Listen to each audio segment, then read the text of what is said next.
सुप्रभात बच्चों। वर्ग 8वां का हिंदी विषय अध्याय 4 बाल गोविंद भगत।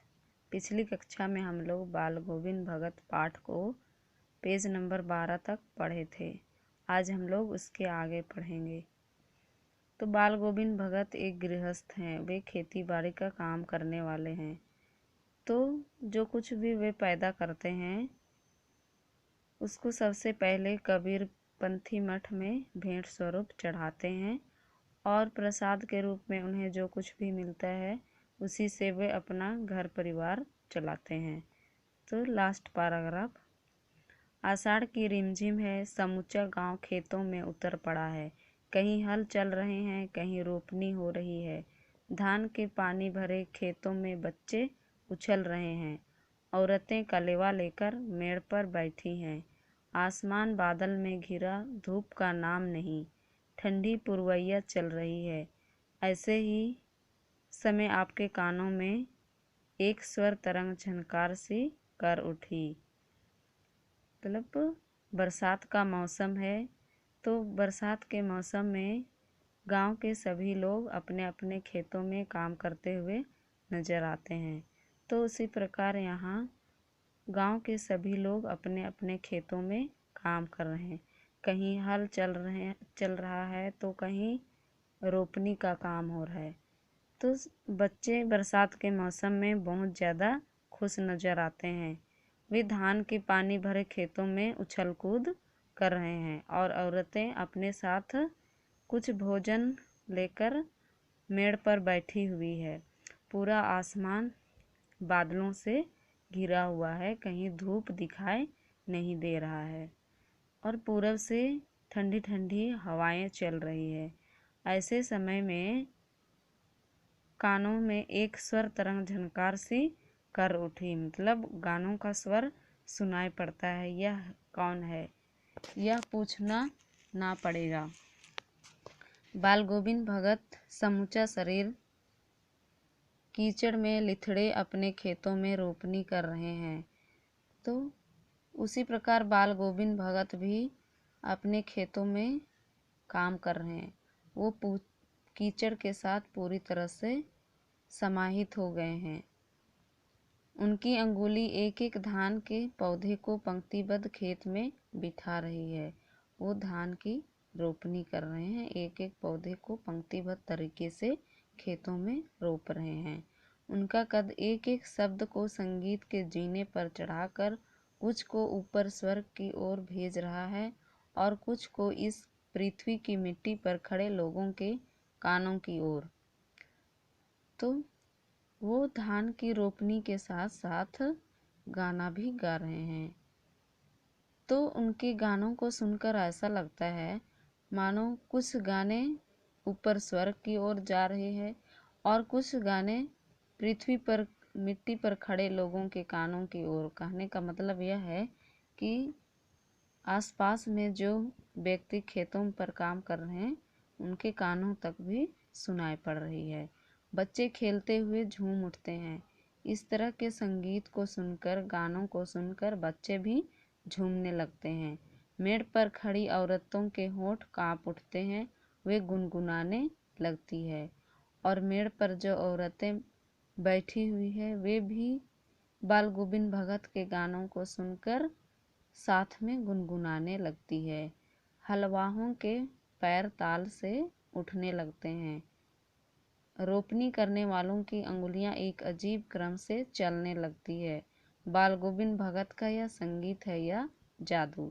जो व्यक्ति हल चला रहे हैं वे भी उनके गानों को सुनकर मुग्ध हो जाते हैं और ताल पर ताल अपने पैर उठाने लगते हैं। और रोपनी करने वाले व्यक्ति भी वो एक जादू की तरह रोपनी का काम करते हैं। उनकी अंगुलियां गानों के साथ साथ पूरे जोश के साथ रोपनी का काम कर रही है। भादों की वह अंधेरी अधरतिया, अधरतिया अर्थात आधी रात। अभी थोड़ी ही देर पहले मूसलाधार वर्षा खत्म हुई है। मूसलाधार वर्षा मतलब बहुत जोरों की बारिश। बादलों की गरज, बिजली की तड़प में आपने कुछ नहीं सुना हो, किंतु अब झिल्ली को झनकार या दादुरों की तर तर बाल गोविंद भगत के संगीत को अपने कोलाहल में डुबो नहीं सकती। बाल गोविंद भगत इतने जोरों से, इतने जोश के साथ गाना गा रहे थे कि उनके गानों को मेंढक की तरतर की आवाज़ भी प्रभावित नहीं कर सकती है। उनकी खंजड़ी डिमक डिमक बज रही है और वे गा रहे हैं। खंजड़ी एक प्रकार का वाद्य यंत्र, वो बज रही है और वे गाना गा रहे हैं। गोदी में पियावा चमक उठे सखिया चिहुक उठना। हाँ, पिया तो गोद में ही है, किंतु वह समझती है वह अकेली है, चमक उठती है, चिहुक उठती है। ये एक गाने का बोल है। उसी भरे बादलों वाले भादों की आधी रात में उनका यह गाना अंधेरे में अकस्मात कौंध उठने वाली बिजली की तरह किसे ना चौंका देता।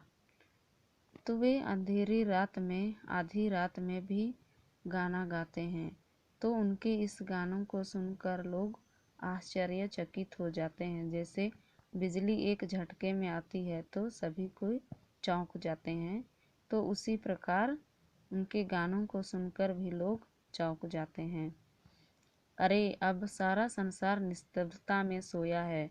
बाल गोविंद भगत का संगीत जाग रहा है, जगा रहा है। तेरी गठरी में लगा चोर मुसाफिर जाग जरा। सारा संसार निस्तब्धता मतलब पूरी तरह से शांत है। वे सब सारा संसार क्या शांतिमय स्थिति में सो रहा है, लेकिन बाल गोविंद भगत का संगीत उनको जगा रहा है। वो जाग रहे हैं और साथ में लोगों को जगा भी रहे हैं। उनका कहना यह है कि चोर कब अपने आपकी गठरी उठा ले जाएगा ये पता भी नहीं चलेगा, इसलिए मुसाफिर जाग जरा मतलब व्यक्तियों को वो ललकारते हैं कि आप जाग जाइए। कार्तिक आया नहीं कि बाल गोविंद भगत की प्रभातियाँ शुरू हुई, जो फागुन तक चला करती है। कार्तिक का माह आया नहीं कि बाल गोविंद भगत की प्रभातियाँ शुरू हो जाती है, फागुन तक ये चलती है।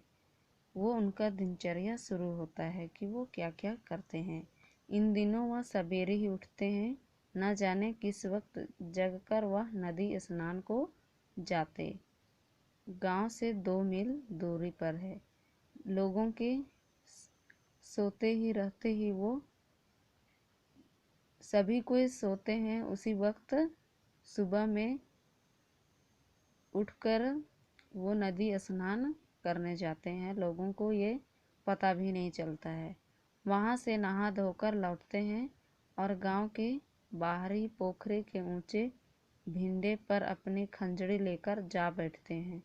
वो नदी जाकर नहा लेते हैं और नहा धोकर आने के बाद पोखरे के ऊंचे भिंडे पर खड़े हो खंजड़ी बजाने लगते हैं और गाने टेरने लगते हैं, मतलब गाना गाने लगते हैं। मैं शुरू से ही देर तक सोने वाला हूँ, किंतु एक दिन माघ की उस दांत किटकिटारने वाली भोर में भी उनका संगीत मुझे पोखरे पर ले गया था। ये कौन कह रहे हैं? लेखक। लेखक कहते हैं कि मैं देर तक सोने वाला व्यक्ति हूँ, लेकिन माघ की उस दांत किटकिटारने वाली भोर मतलब ठंडा का मौसम, सभी कोई कंबलों के अंदर दुबक कर सोते रहते हैं ठंड के कारण, लेकिन बाल गोविंद भगत जाड़ा हो, गर्मी हो, बरसात हो, उनके लिए हर मौसम बराबर है। वो किसी से घबराते नहीं है। तो इस जाड़े के मौसम में भी लेखक का ध्यान कहाँ जाता है? पोखरे के ऊपर भिंडे पर बैठे बाल गोविंद के भगत के गानों पर। अभी आसमान के तारों के दीपक बुझे नहीं थे। पूरब में लोही लग गई थी। पूरब में लोही लालिमा, जब सूर्य उगने वाला होता है तो जो लालिमा आसमान पर दिखाई देता है वही लोही कहा गया है। जिसकी लालिमा को शुक्र तारा और बढ़ा रहा था। खेत बगीचा घर सब पर कुहासा छाया रहा था। मतलब चारों तरफ कुहासे थे, कुछ भी नजर नहीं आ रहा था। सारा वातावरण अजीब रहस्य से आवृत मालूम पड़ता था। ये सारा वातावरण अजीब रहस्य से गुजर रहा है, ऐसा दिखाई पड़ रहा है।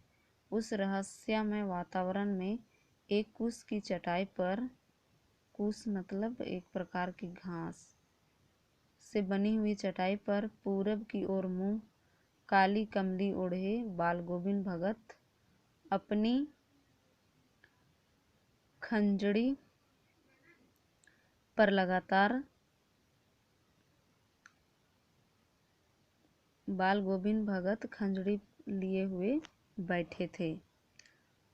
उनके मुंह से शब्दों का तांता लगा था। उनकी अंगुलियां खंजड़ी पर लगातार चल रही थी। इतनी ठंड के मौसम में भी बाल गोविंद भगत अपनी खंजड़ी लिए हुए और एक छोटी काली कमली कंबल ओढ़े हुए उस पोखरे के पास अपना गाना गाने चले जाते हैं। उनके मुंह से एक एक शब्द निकलते जाता है और उनकी अंगुलियां खंजड़ी पर लगातार चल रही थी। गाते गाते इतने मस्त हो जाते, इतने सुरूर में आते, उत्तेजित हो उठते कि मालूम होता अब खड़े हो जाएं। कमली तो बार बार सिर से नीचे सरक जाती है। वो गानों के स्वर में इतने मुग्ध हो जाते, इतने खो जाते थे कि लगता था अब खड़े हो जाएंगे। उनकी कंबल बार बार सिर से नीचे सरक जाती थी। मैं जाड़े से कँपा रहा था, किंतु तारे की छाँव में भी उनके मस्तक के श्रम बिंदु जब तक चमक ही पड़ते। सभी कोई ठंड के मौसम में काँप रहे थे, कपड़ों से बाहर नहीं आते थे, घरों से बाहर नहीं निकलते थे। तो ऐसी परिस्थिति में भी बाल गोविंद भगत पूरे जोरों के साथ, पूरे जोश उमंग के साथ अपनी खंजड़ी लेकर गाना गाने के लिए बैठ जाते थे। तो आज के लिए इतना ही, अगले दिन आगे देखेंगे। धन्यवाद।